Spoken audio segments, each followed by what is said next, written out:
Q106.7 weather. Here's your KQNK forecast. A freeze warning continues until 9 a.m. today. Bright sunshine expected today with daytime highs approaching 60. West winds 5 to 10 miles per hour. Mainly clear skies tonight, lows level off around 33. Daytime highs approaching 64 tomorrow, bright sunshine expected. Storms likely Saturday, chance for showers on Sunday. From the Weatherology Weather Center, I'm staff meteorologist Laura Lockwood. Currently is 35 degrees. Kansas Information Network News, I'm Jen Austin. Law enforcement have launched an investigation into an attempted murder in Manhattan.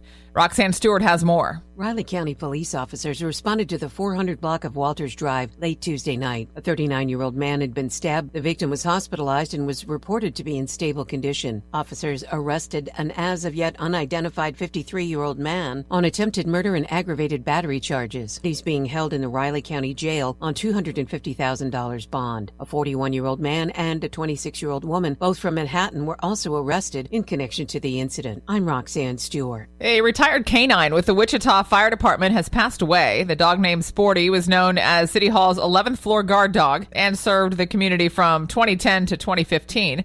Sporty lived with her handler, retired Fire Marshal Stuart Beavis, and would have been 16 years old in December. Sporty was a master of accelerant detection with the Wichita Fire Department. This is Kansas Information Network News.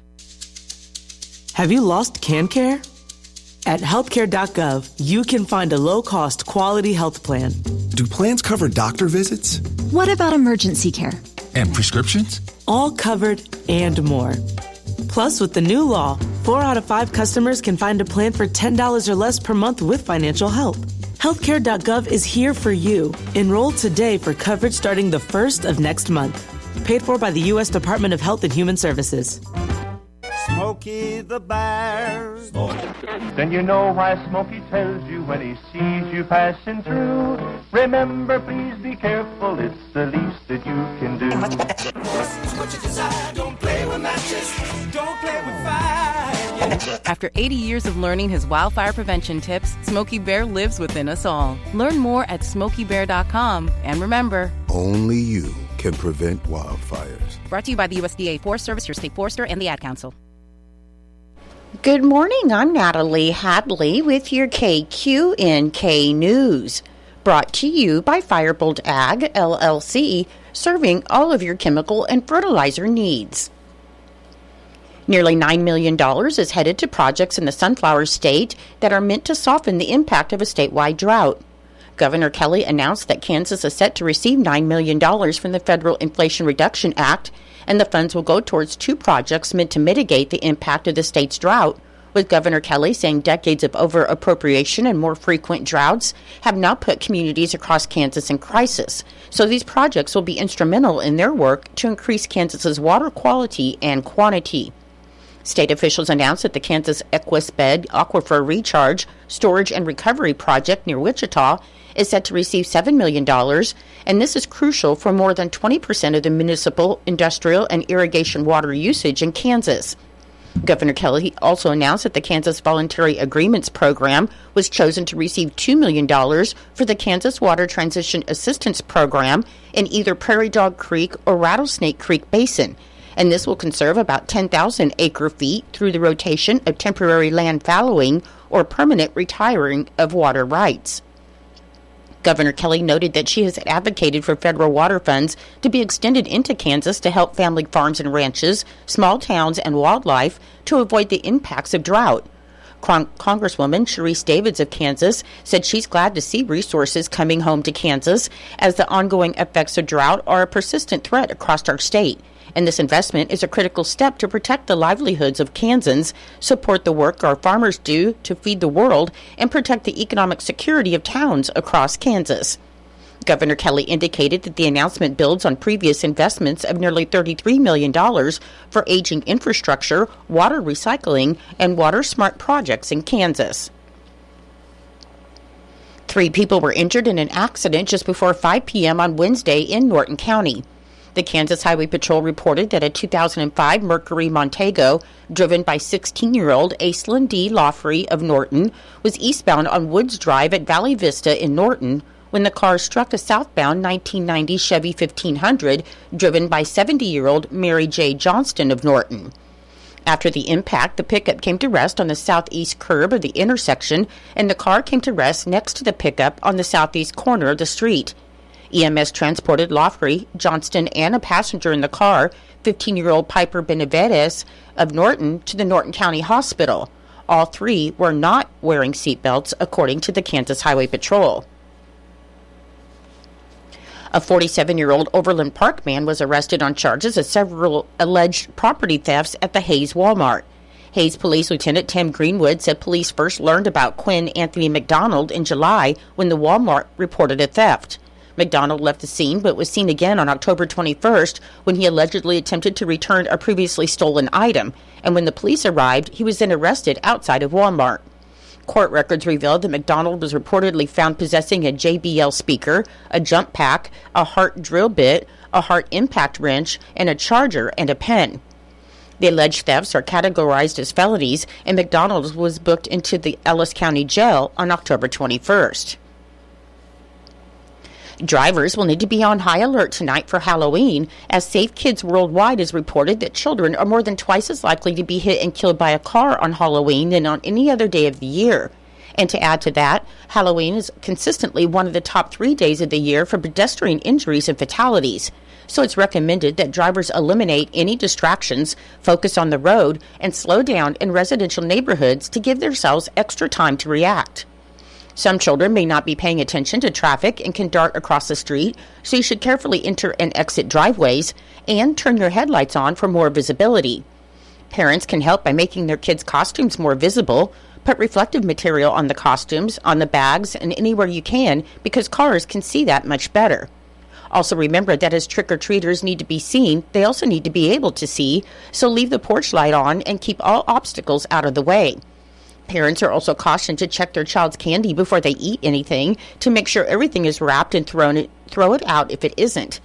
Finally, parents are cautioned not to let trick-or-treaters enter the homes of people to get candy, and parents are encouraged to be outside on the porch or doorsteps with their kids. Some more safety tips include to stick to sidewalks or paths. Don't walk through neighborhood yards, as there may be hazards you can't see. If there are no sidewalks along your street, walk on the road facing traffic as far to the left as possible. Only cross the street at corners and crosswalks, not between parked cars, and make eye contact and wave at drivers before crossing. Watch out for cars that are turning or backing up, and pay attention to your surroundings. Put away phones and other distracting electronics. In Nebraska news, authorities reported that at about 10:30 a.m. on Wednesday, deputies in Cass County started chasing a vehicle that was driving in the wrong lane on several roads. However, they lost the car. Then just before 11 a.m., the patrol learned that the driver, 41-year-old Sevelia Cook of Omaha, may have caused a disturbance at a gas station in Waverly, and a trooper spotted the vehicle going west on Highway 6 towards Lincoln. The trooper tried to pull Cook over, but the patrol said she refused to stop. She led the trooper to Lincoln, getting off Highway 6 at North Cotner Boulevard, where the trooper forced her vehicle to come to a stop before the chase reached residential streets. Investigators said they found about 24 pounds of methamphetamine in the car, and Cook was arrested on suspicion of driving under the influence of drugs, flight to avoid arrest, possession of a controlled substance, possession of drug paraphernalia, driving under suspension, and refusal to submit to a DUI test. She was taken to the Lancaster County Jail.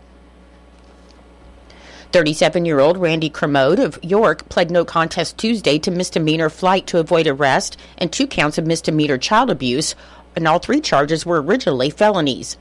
Kermode also admitted to driving under a suspended license and not having proof of insurance. Court documents show that on June 8th, a sergeant with the York County Sheriff's Office tried to pull over an SUV for traffic violations, but Kermode led the sergeant on a chase across York, crossing the center line and blowing through a stop sign.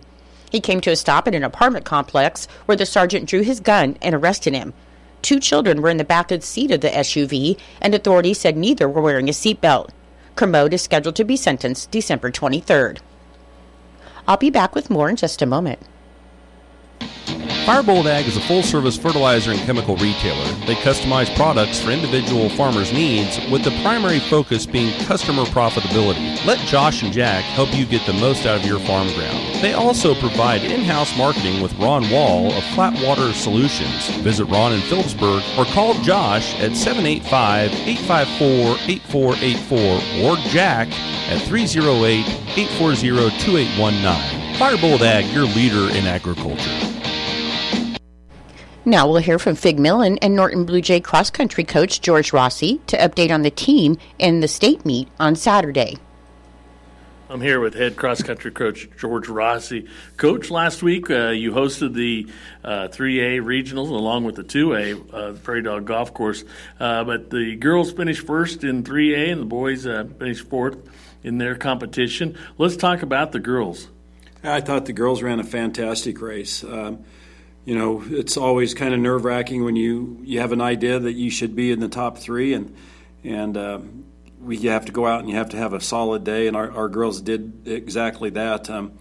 We ran some great times. We had three girls get a personal record, and those personal records were by a long ways, like 25, 30 seconds, or in case of Danica, like 2 minutes, but just ran lights out. Emma Collins placed third, and she ran a fantastic race.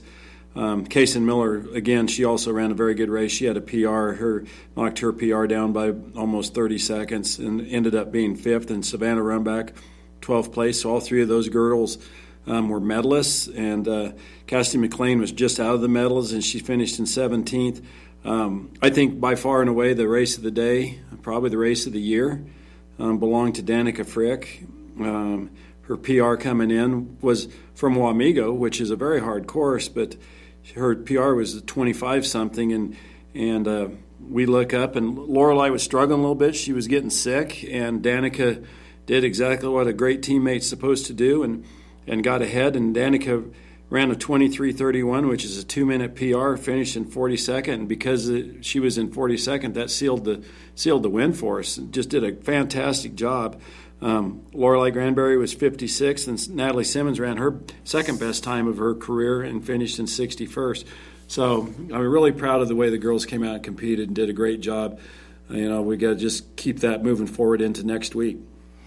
Also on the boys' side, a fourth-place finish. And, just one thing I'd like to add there is that there's teams from all over and a lot of unexpected teams. And I think the boys was a very fast race. Yeah, the boys were very fast. Coming in on, if you look at the rankings on Mile Split, coming into our regional, we were the 7th-ranked team, quite a ways back. And, our boys did everything that they could. We talked about, if you ran poorly and you got 4th place, it would be one thing, but we ran lights out. We had 5 PRs, and the other 2 were very close to their PRs. And you just can't do any better. We got beat by better teams, but I was so proud of the way the boys came out and competed. Aston Katz was in 11th place, and he's going to state. And I think on the boys' side, by far and away, Tyler Stewart. Man, he was 24th ranked kid coming in, and he knew that he was going to have to PR by over 35 seconds in order to even have a shot. And as the race progressed, he was 28th, and then he was 21st, and then he was 18th, and coming up over the hill, he was giving every ounce of effort he had. And we talked the night before about nobody beats you in the chute. If you have to dive, dive. Tyler dove, and you had some great pictures of that, and he dove and got a 14th spot, and I'm so happy for Tyler to get a individual berth at the state meet. The kid works his tail off, and just he's a senior, and he couldn't be more deserving. Max Carter had a PR, finished in 38th. Jace Bailey had a big PR, finished in 40th. Elvis Green cut his time down by a minute and a half, finished in 44th. Brexton Eisenhagen was right at his PR, finished in 64th, and Michael Urban had a PR and finished in 73rd. So, like I said, it's hard to finish 4th place. Those boys really wanted to go, but there was 3 quality teams in front of us, and we were fast, and we were fast for us, and I think it gives those guys a lot of incentive to hopefully get better and get in those top 3 teams down the road. Talking about the speed of these races, 2 records were broken also at this regional. Yeah, the girl from Smith Center, we I figured at least she had a good shot at breaking the course record. She ran a 17:52, was just insane, and she's a great racer, great runner. She was working very, very hard. It's kind of hard to do that. Sometimes you're 2 minutes ahead of everybody, but she was putting everything she had into it. And then Brody Dennison from Holcomb also had a fantastic race on the boys' side and broke the record. Previous to that was held by our own Zach Boehner. So sorry, Zach, that one got broke, but Brody ran a fantastic race and finished, I believe, in 16:02, which is an insane time. But kids are fast this year, boys and girls on every level. Just the PR times are just incredibly fast.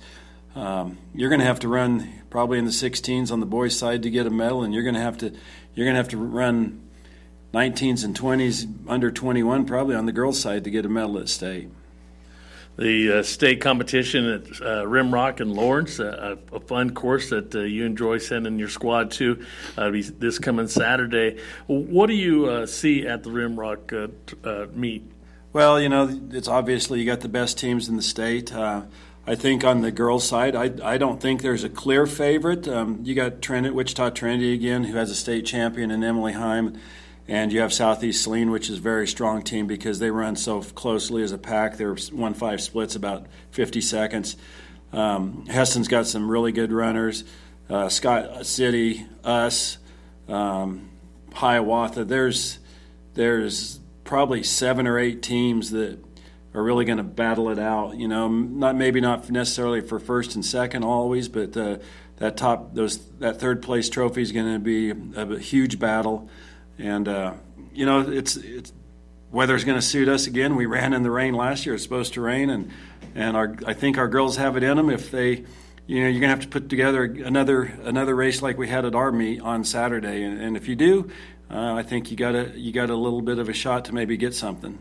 Of course, then you send in the 2 qualifiers in the boys division. Yeah, on the boys, it's going to be tough. Like I just said, you're probably going to have to run in the 16s to get a medal, but.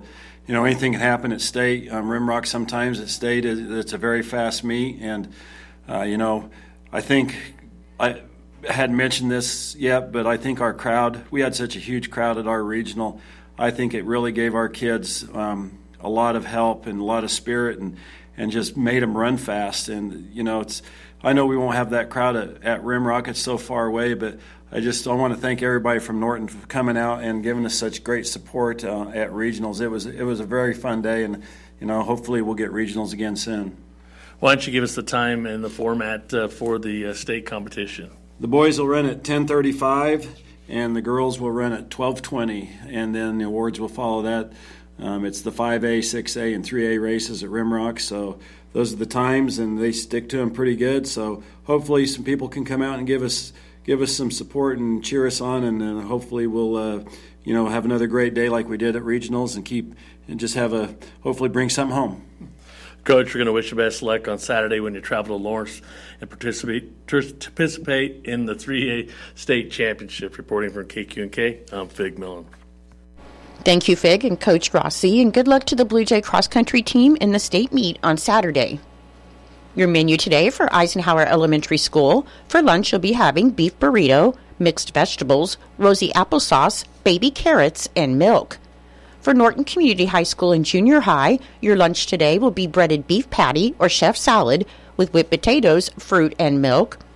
And for Northern Valley Schools, your lunch today will be enchiladas, salad, chips, vegetable, and fruit.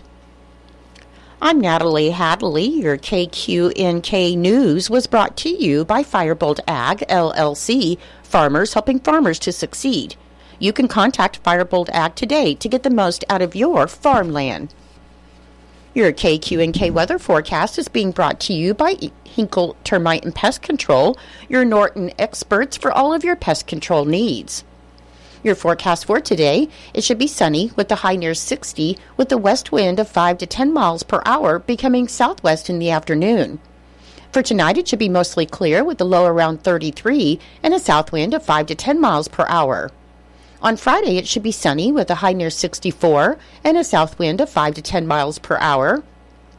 And on Friday night, there's a 20% chance of showers after 1 a.m. Otherwise, it'll be partly cloudy with a low around 36. I'll be back with the rest of your forecast in just a moment. When you got bugs, we know what a nuisance that can be. Lock 'em out. From Hinkle Termite and Pest Control, Lock 'em Out is our very effective residential insect prevention program. We'll come to your place and treat your foundation plus all insect entryways. And while we're there, receive a free termite inspection. Call Mr. Rich Wenzel, our certified technician in Norton, at 785-202-0167. That's 202-0167. Continuing with your weather forecast, on Saturday, there's a chance of showers. Then showers are likely and possibly a thunderstorm after 1 p.m. Otherwise, it should be mostly cloudy with the high near 62. On Sunday, showers are likely and possibly a thunderstorm before 1 p.m. Should be mostly cloudy with the high near 70. On Monday, there's a chance of showers and thunderstorms. And then showers are likely and possibly a thunderstorm after 1 p.m. Should be mostly cloudy with the high near 60. On Tuesday, there's a 30% chance of showers, otherwise mostly sunny with a high near 53. And on Wednesday, mostly sunny with a high near 54. Currently, with fair skies, it is 34 degrees. The humidity is 93%. The wind speed is northwest at 10 miles per hour. The barometric pressure is 30.11. The dew point is 32 degrees. And the current wind chill is 26 degrees. Your weather was brought to you by Hinkle Termite and Pest Control right here in Norton. You can call Hinkle Termite and Pest Control at 785-202-0167 for all of your pest control needs. It is 8:25. It's time for Kansas Sports, brought to you by United Northwest Federal Credit Union, where everything they do for you. Save more, earn more with the Easy Saver account at the United Northwest Federal Credit Union. Enrollment in this program automatically rounds up the amount of all debit card and share draft purchases made from your checking account to the next whole dollar and deposits into the Easy Saver savings account. Not only will this account help you save, but it also earns 2.01% APY monthly. Special terms and conditions apply. Come in today and open your Easy Saver account at the United Northwest Federal Credit Union, where everything we do for you. NCUA insured. KIN Sports, I'm Spencer Dupuis. Kansas men's basketball beat Division II Washburn 84-53 in an exhibition matchup Tuesday night at Allen Fieldhouse. Zeke Mayo had 16 points, going 4 for 6 from beyond the arc. Rylan Griffin had 14 points, hitting 4 threes as well. And David Coit led the way with 19 points as he got the start after the game. He talked about if there was a difference in starting or coming off the bench for him. Nothing. I think the only difference is I think you have an advantage coming off the bench just because you get to see the flow of the game. You kind of get to see different things, so I think either or, but I think our roles, and we have such a great team that it really doesn't matter who's going to start, who's going to play, or who's going to come off the bench. Like, Zeke didn't start tonight, he had 16 points. It doesn't matter. One game he's going to start, they might have a bigger guard. There's somebody that they want Zeke to match up with, he's going to start. I got to come off and provide the same thing he did, so it really doesn't matter for us. Number 1 KU opens the regular season Monday night at home against Howard at 7 p.m. on ESPN Plus, Kansas Information Network Sports. I'm Spencer Dupuis. Hey, Dad, how do airplanes fly? What's in this box? Can I touch this? Where does sand come from? Is this tree good for climbing? What happens if I mix these two things together? How are babies made? What does this thing do? Kids are curious about everything, including guns. Talking to them about gun safety in your home is a good first step, but you can do more. Always keep your guns locked, unloaded, and stored separately from ammunition. Storing your guns securely is the best way to prevent family fire, including unintentional shootings. For more information on safe gun storage and ways to keep your family safe, visit endfamilyfire.org. That's endfamilyfire.org. What do we keep in the attic? What's this thing called? Can I ride my bike backwards? Like I said, kids are curious. It's up to us to keep them safe. Brought to you by End Family Fire, Brady, and the Ad Council. It's true, many of us spend more time thinking about what's for dinner than preparing for retirement. But if you think your retirement needs deserve more attention, I agree, and I'd like to help. I'm Edward Jones Financial Advisor Philip Eisenhagen. Together we can give your long-term retirement strategy the attention it deserves. Stop by our office at 418 East Holm here in Norton or call 877-3373. Edward Jones, Making Sense of Investing, member SIPC.